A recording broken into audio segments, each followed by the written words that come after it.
Hello. তো আজকে আমি একটা সুচিত্রা ভট্টাচার্যের লেখা একটি গল্প নিয়ে কথা বলবো এবং এই গল্পটির নাম হচ্ছে হারায় না তো কিছু।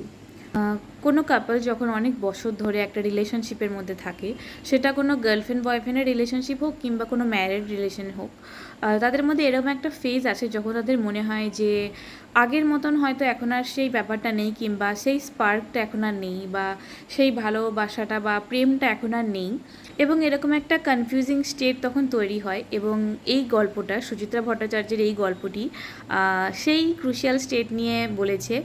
তো এই গল্পটার দুজন মেন ক্যারেক্টার হচ্ছে প্রতীক এবং রঞ্জনা। প্রতীক এবং রঞ্জনা হচ্ছে দুজন স্বামী স্ত্রী, এবং এই গল্পটা শুরু হচ্ছে প্রতীক এবং রঞ্জনার মেয়ে মিমলির বিয়ে দিয়ে।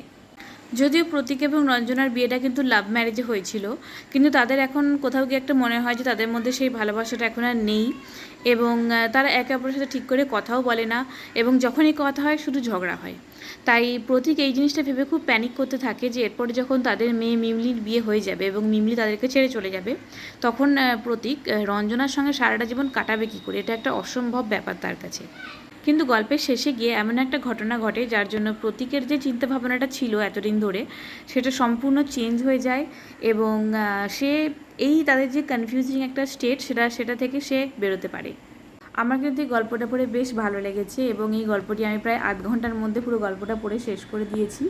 এবং গল্পটা ছোট হলেও গল্পটার যে থিমটা, সেটা কিন্তু খুবই ক্রুশিয়াল একটা থিম।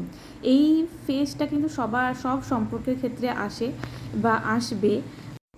যেরকম প্রতীক এবং রঞ্জনার মধ্যে, তাদের মধ্যে যে ভালোবাসার সম্পর্কটা, সেটা কিন্তু হারায়নি, যেটা প্রতীক শেষে গিয়ে বুঝতে পারে। তাদের পরিস্থিতির চাপে কিংবা সময়ের সঙ্গে সঙ্গে তারা একে অপরের প্রতি ভালোবাসাটা প্রকাশ করতে হয়তো ভুলে গেছে, কিন্তু তাদের মধ্যে ভালোবাসাটা কিন্তু এখনও আছে।